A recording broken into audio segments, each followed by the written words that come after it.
கேக்குதா? பட்டியல் வெளியேற்ற பேச்சுக்கு எங்க சமூகத்துல சுத்தமா ஆதரவு கிடையாது.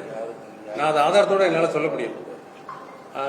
அவங்க கேட்டபடி டாக்டர் கிருஷ்ணசாமி இந்த பட்டியல் வெளியேற்ற பேச்சை ஆரம்பிச்சார். முதல்ல ஆரம்பிச்சு 2 மாநாடு போட்டாரு. 2018, 19, 20 2 மாநாடு போட்டாரு. 2021 டாக்டர் கிருஷ்ணசாமி தன்னுடைய கட்சி சார்பாக 66 தொகுதிகளில் வேட்பாளர்கள் நிறுத்தி மொத்தமா அவர் வாங்கி ஓட்டு 37,000. 66 தொகுதிகளில் 37,000 ஓட்டு வாங்கினார். அவரு ஒரு 6,000 சில்லற ஓட்டு வாங்கி படுதோல்வியை சந்திச்சார். இந்த தேர்தல் அரசியல் களத்துல நம்ம ஒரு கோரிக்கை வச்சோம்னா அந்த கோரிக்கையின் நியாயத்தை நிரூபிக்க வேண்டிய களம் தேர்தல் தான். தேர்தலில் படுதோல்வி அடைந்த டாக்டர் கிருஷ்ணசாமி பட்டியல் வெளியேற்றத்தின் பெயரை சொல்லி இன்னொருவர் அரசியல் பண்ணுகிறார். திருநெல்வேலியை சேர்ந்த திரு ஜான் பாண்டியன். இவர்கள் யாருக்குமே எங்கள் மக்கள் மத்தியில் எந்த செல்வாக்கும் கிடையாது.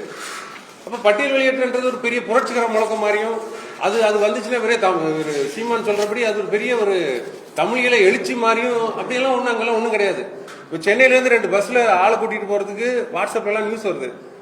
ஒரு பஸ் அனுப்புறோம், ஒரு கை செலவுக்கு 350 ரூபா பணம் கொடுக்குறோம், வாட்ஸ்அப்ல செய்தி வருது. 2 பேர் தான் போறாங்க. ஒருவேளை டிரைவரும் கண்டக்டருமா இருக்குன்னு நினைக்கிறேன் நான். அந்த அளவுல தான் இந்த பட்டியல் வெளியேற்றத்துக்கு ஆதரவு இருக்கு. அது போக இன்னைக்கு நீங்க பாத்தீங்கன்னா கவின் ஜெய் கணேஷ் என்கிற அந்த வாலிப பையன் ஆணவ கொலை செய்யப்பட்டிருக்காரு. அந்த தம்பியோட அப்பா அவர் சொல்றாரு, நாளைக்கு மறுநாள் என் தலைவர் திரும்ப வரேன்னு சொல்லியிருக்காரு. இப்படி கை நீட்டி சொல்றாரு, என் தலைவர் திரும்ப வரேன்னு சொல்லியிருக்காருன்றாரு. அப்போ அந்த சமூகத்தின் பிரதிநிதியா நீங்க ஜெய் கணேஷோட அப்பாவை பாருங்க, கவின் ஜெய் கணேஷோட அப்பாவை பாருங்க. அந்த சமூகத்தின் பிரதிநிதியா அவரை நீங்க பாத்தீங்கன்னா அந்த சமூகத்தின் கோரிக்கை யார் பேசுறான்னு பார்த்து அவர் நான் நாளைக்கு மறுநாள் எங்க அண்ணன் திரும்ப வராரு அப்படின்ற, எங்க அண்ணன் தலைவர் திரும்ப வராரு அப்படின்றாரு. இன்னைக்கு தான் திரும்ப எங்க போயிருக்காரு. நான் சாதியை நம்புறவன் கிடையாது. ஆனா இந்த பிரஸ் மீட்டுக்காக நான் சொல்றேன், நான் பல்லர் சமூகத்தை சார்ந்தவன். திரும்ப பல்லர் சமூகம் இல்ல, பறையர் சமூகம். ஆனா எங்க சமூகத்தை சேர்ந்த ஒருத்தர் சொல்றாரு எங்க அண்ணன் திரும்ப எங்க தலைவர் திரும்ப நாளைக்கு வரான்றாரு. நேற்று ஜான் பண்ணி போயிருக்காரு, இன்னைக்கு டாக்டர் கிருஷ்ணசாமி போயிருக்காரு. ஆனா எங்கள் சமூகத்துல பாதிக்கப்படும் போது எங்கள் மக்கள் யார தலைவரா கூப்பிடுறாங்க? திரும்ப தலைவரா கூப்பிடுறாங்க. ஏன் கூப்பிடுறாங்க?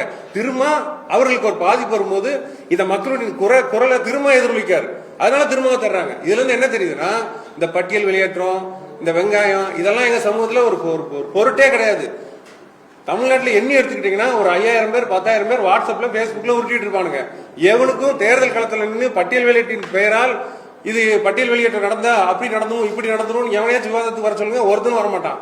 எந்த டிவி காரனும் இவங்களை சீன்றதே கிடையாது. சொல்ல போனா அரசியல்ல பெரிய எழுச்சியா இருந்த அந்த 95க்கு அப்புறம் ஏற்பட்ட எழுச்சியை இந்த RSS பிஜேபி கும்பல் எங்க சமூகத்துல ஊடுருவி சில பேரை தங்களுடைய கைக்கூலிகளாக மாற்றி இது மாதிரியான பிரச்சாரங்களை செய்து பட்டியல் விட்டு மாத்துறேன், பேரை மாத்துறாங்க. 7 உட்பிரிவு ஒன்னா சேர்த்து ஒரே பேரை மாத்துறாங்க. அதுவே மிகப்பெரிய தவறு. 7 உட்பிரிவு ஒன்னா சேர்த்து நீங்க ஒரு பேர் வைக்கலாம். ஆனா 7 உட்பிரிவு பேரை அழிக்கிறதுக்கு இவங்களுக்கு என்ன உரிமை இருக்கு? சட்டப்படி அது தவறு. அதுக்காக அண்ணன் வழக்கு போறேன்னு இருக்காரு. வழக்கு நடத்துவோம். அந்த வழக்க அது எப்படி தவறுனா, கலைஞர் அருந்ததியர்களுக்கு உள்ஒதுக்கீடு கொடுத்தாரு. அருந்ததியர்கள் இதே மாதிரி 7 உட்பிரிவு, அந்த 7 உட்பிரிவுகளுக்கும் அருந்ததியர் என்ற ஒரு அரசாணை அவர் கொடுத்தார். நீங்க விரும்பினா நீங்க அருந்ததியர் சான்றிதழ் வாங்கிக்கலாம், நீங்க விரும்பினா பகடைன்னு சான்றிதழ் வாங்கிக்கலாம். ஆனா இன்னைக்கு நான் விரும்பினா பல்லன் சான்றிதழ் வாங்க முடியாது. நான் அசிங்கமான ஒரு பேரான தேவேந்திர வேளாளர் என்ற பேர் தான் நான் வாங்கி ஆகணும். அதனால நான் வாங்கல இன்னைக்கு வரைக்கும். அது அசிங்கமா தான் நாங்க கருதும். எங்க மக்கள் நிறைய பேருக்கு இந்த எண்ணம் இருக்கு. உட்சாதி பிரிவுகள் இது 7 சாதியை நீங்க ஒன்னா சேர்க்கறது. 7 சாதியை ஒன்னா சேர்த்து நீங்க ஒரு பேர்ல விருப்பப்பட்டா வாங்கலாம்னு கலைஞர் ஜனநாயகவாதி அவர் செஞ்சாரு. மோடி ஜனநாயகவாதி கிடையாது. RSS ஜனநாயகத்தில் நம்பிக்கை இல்லாத ஒரு இயக்கம். அவர்களால் தூண்டி விடப்பட்டவர்களின் கோரிக்கை தான் இந்த கோரிக்கை. பட்டியல் வெளியேற்றம் என்பதை நான் சவாலா விடுகிறேன். டாக்டர் கிருஷ்ணசாமிக்கு சவாலா விடுறேன். அண்ணன் 2 மாநாடு நடத்தினாங்க. பட்டியல் வெளியேற்றத்துக்கு எதிராக மாநாடு நடத்தி அந்த மாநாடு வெற்றி பெற்றது. அந்த மாநாட்டில் கடுமையான தீர்மானங்களை நாங்க நிறைவேற்றோம். அந்த செய்திகள் எல்லாம் உங்களை போன்ற ஊடகவியலாளர்கள் தான் மக்கள்கிட்ட கொண்டு போய் சேர்க்கணும். பட்டியல் வெளியேற்றம் என்ற பேச்சுக்கு மக்கள்கிட்ட ஆதரவே கிடையாது. இப்பவும் நான் சொல்றேன், இந்த தேர்தல் களத்துல நான் சவால் விடுறேன். திரு ஜான் பாண்டியனோ திரு கிருஷ்ணசாமியோ இல்ல இன்ன பிற அந்த பட்டியல் வெளியேற்றம் பேசுகிற இந்த அவுடேட்டடான இந்த தலைவர்களோ பட்டியல் வெளியேற்றம் என்ற ஒற்றை கோரிக்கையின் பெயர்ல நான் சவால் விடுறேன். நான் திருநெல்வேலிக்காக நான் சவால் விடுறேன். நெல்லை தொகுதியில ஜான் பாண்டியன் நெல்லை தான். நெல்லை தொகுதியில ஒரு